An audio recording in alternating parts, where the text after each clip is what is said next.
ইসলাম আমাদের কেন লাগবে, ইসলাম ছাড়া কেন আমাদের গতি নেই, আমাদের ইসলাম লাগবেই কেন, এই জীবন ব্যবস্থা কেন আমাদের প্রয়োজন, এটা নিয়ে একটা 4 সিরিজের ভিডিও করছিলাম। আজকে শেষটা, ঠিক আছে? এর আগেগুলো আপনারা যারা দেখেনি দেখে আসতে পারেন।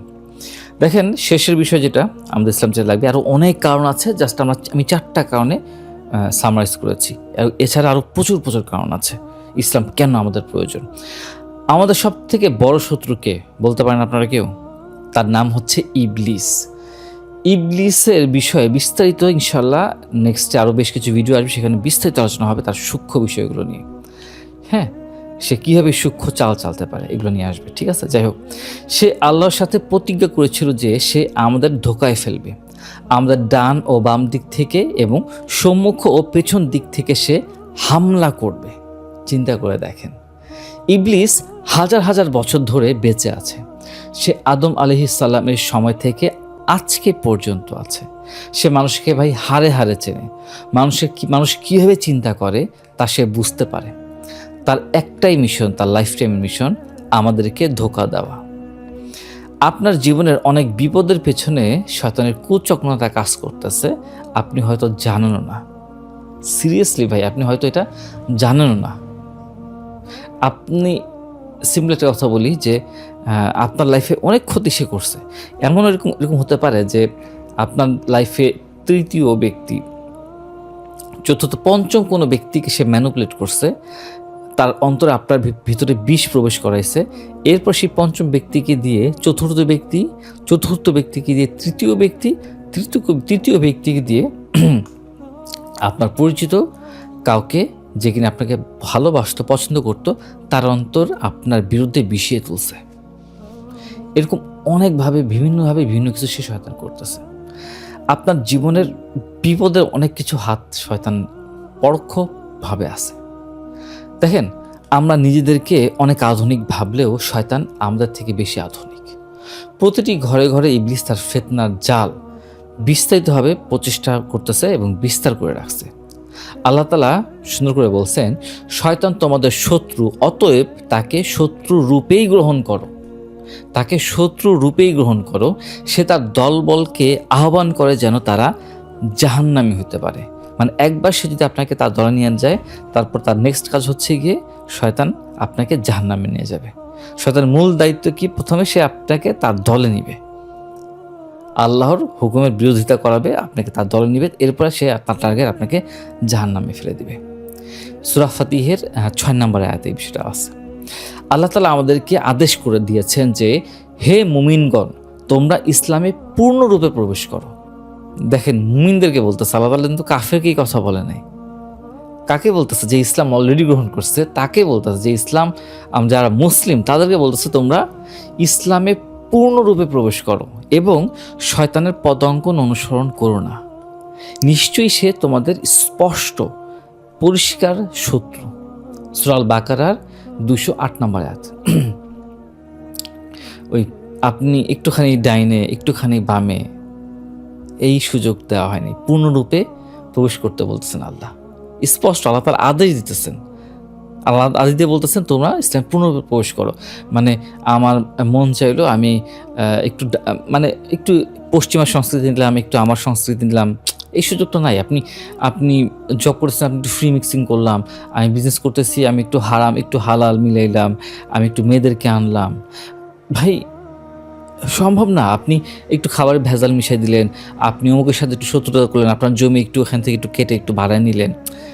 সুযোগ নাই। আপনাকে ইসলামে পূর্ণরূপে আসতে হবে। ওই ডাইনে ঠিক বামে ঠিক আমিও ঠিক, এই সুযোগ আপনাকে দেওয়া হচ্ছে না। দেখেন, অন্তত শয়তানের হাত থেকে বাঁচতে হলেও আমাদেরকে আল্লাহর দেওয়ার জীবন ব্যবস্থা ইসলামকে মেনে চলতে হবে। শয়তানের কথা ও প্ররোচনা খুবই সূক্ষ্ম ভাই। আমরা তার ফাঁদে পা দিয়ে ফেললে আখিরাত আমরা হারাবো। ইবলিসের ধোঁকা নিয়ে আমি একটু আগেও বলছি, আবারও বলতেছি, বিস্তারিত আমরা সামনের ভিডিওতে আসবে। আপনারা খুব ভালোভাবে বুঝতে পারবেন সে কতটা সূক্ষ্মভাবে ফাঁদ দিতে পারে। তো যাই হোক, আমরা জানলাম যে কেন আমরা ইসলামের জীবন ব্যবস্থা মেনে চলবো। এই যে 4টা ভিডিও মিলে আমরা একটা ক্লিয়ার একটা ধারণা পেয়েছি, তাই না? আমাদের লক্ষ্য হচ্ছে চূড়ান্ত সাফল্য অর্জন করা। এই পৃথিবীতে অল্প সময়ের বিপরীতে মৃত্যুর পরের সময় ভাই অনন্ত। আপনার লাইফ টাইম, এবং ওটাই অ্যাকচুয়াল বাস্তবতা। আমি যেমন ঘুম থেকে উঠলে যেরকম বাস্তব ফিল করি, ঠিক ওই রকমই বাস্তব। জান্নাত ও জাহান্নাম হচ্ছে গিয়ে আমাদের চূড়ান্ত গন্তব্য। তাই আপনি জীবনে সাকসেস হতে চাইলে সিদ্ধান্ত ভাই আপনাকেই নিতে হবে। আপনাকে আজ থেকে টার্গেট নিতে হবে যে লাইফের একটা গোল ঠিক করতে হবে যে অল্প কিছুদিনের জন্য আপনি পৃথিবীতে সাকসেসফুল হতে চান, আপনি সুনাম চান অল্প কিছুদিনের জন্য, নাকি আজীবনের জন্য এই দুই স্থানেই আপনি সাকসেসফুল পেতে চান, সাকসেস পেতে চান? কি চান আপনি? আপনি যদি নিজের সফল হতে চান এবং আপনার পরিবার পরিজনকে রক্ষা করতে চান, ভাই আপনার ছোট ছোট সন্তান আছে, মাসুম বাচ্চা, আপনি কি দেখতে চান যে তারা জাহান্নামের আগুনে জ্বলে যাচ্ছে? নিশ্চয়ই চান না। তো এই হচ্ছে বিষয়। আপনার পরিবার, আপনার মা, সন্তান, আপনার বন্ধু, আত্মীয় স্বজন, এদেরকে তো আপনার রক্ষা করতে হবে, এবং সেজন্য আপনাকে ইসলাম জীবন ব্যবস্থা আপনাকে মেনে চলতেই হবে। এর কোনো সেকেন্ড কোনো অপশন আপনার হাতে নেই। সহজ সিম্পল বিষয়।